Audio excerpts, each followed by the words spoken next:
Hi there, my name is Barry Naroff. I'm glad you decided to tune in.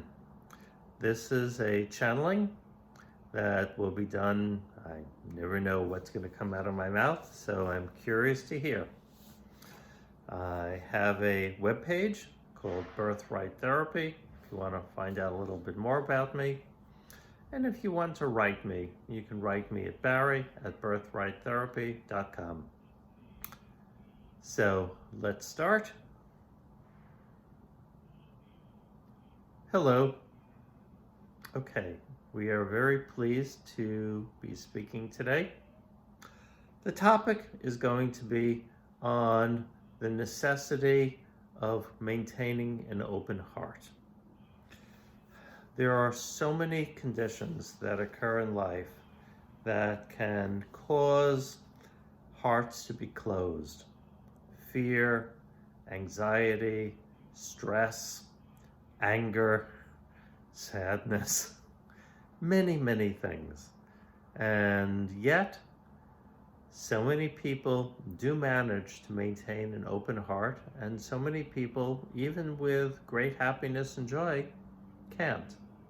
So what's going on? What enables some people to be open-hearted and others to maintain a closed heart, or shall we say a guarded heart? Because some people are not really closed, but they are guarded. They've been wounded, they feel themselves as being vulnerable, they have to protect themselves. These are conditions under which people tend to guard their hearts.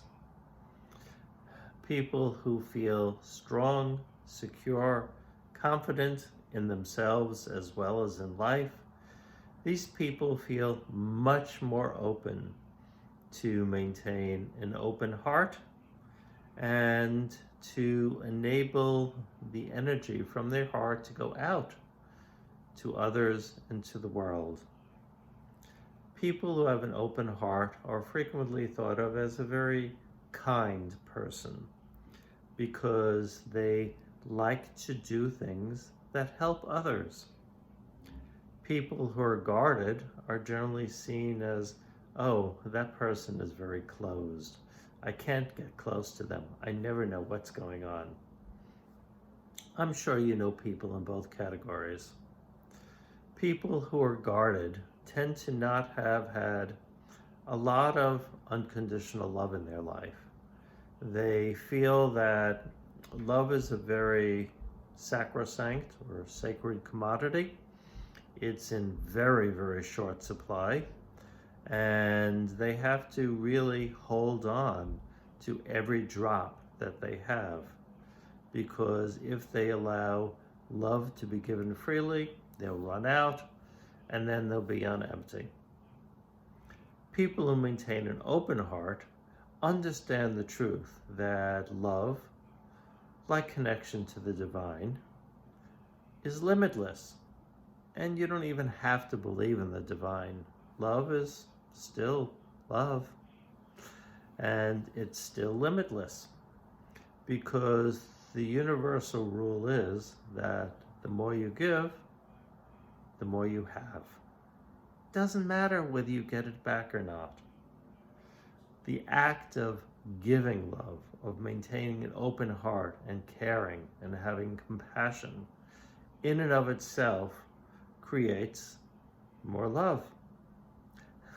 Think of it as a hybrid car, like a Prius.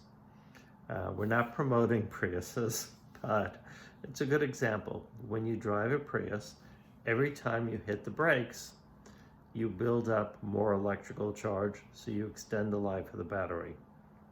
And the more you brake, the more range you get from the battery. Love works that way too.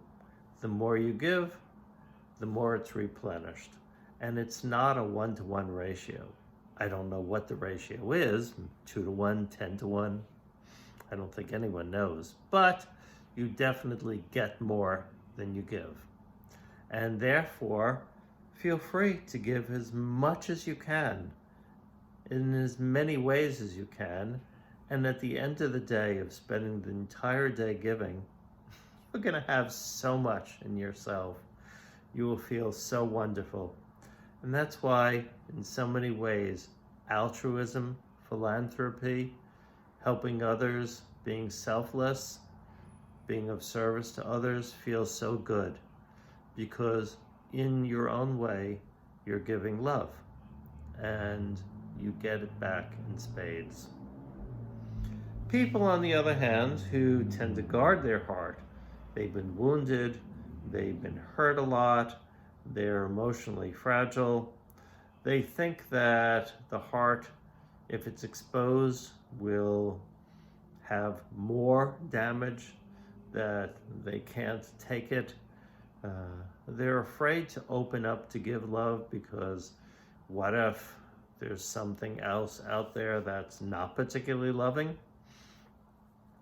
So they protect themselves. These are frequently, but not always, individuals who've been hurt, either in the past or who are being hurt in the present, who feel inadequate. Oh, how can I possibly give love? What do I have to give? These are self-worth issues. People who have been abused, people who have been neglected, frequently they have to guard their hearts, or they feel they do, because they've had so little love in their life. What if I give it out? If I give it to somebody, I'll be left empty. Or there are also individuals who simply don't understand, who believe that love is something you only give to people you love, family members, boyfriend, girlfriend, children, parents, things like that. And strangers, no, you keep a distance. You don't open your heart, you don't get overly friendly. Some people are afraid of having an open heart because they're afraid of the consequences, that the consequences will be negative. Others are afraid to open up their heart, as I said, because they feel what they contain is very limited, and then they'll run out. People who do open their hearts and who live a life of an open heart understand that there's really nothing to be afraid of, because like attracts like.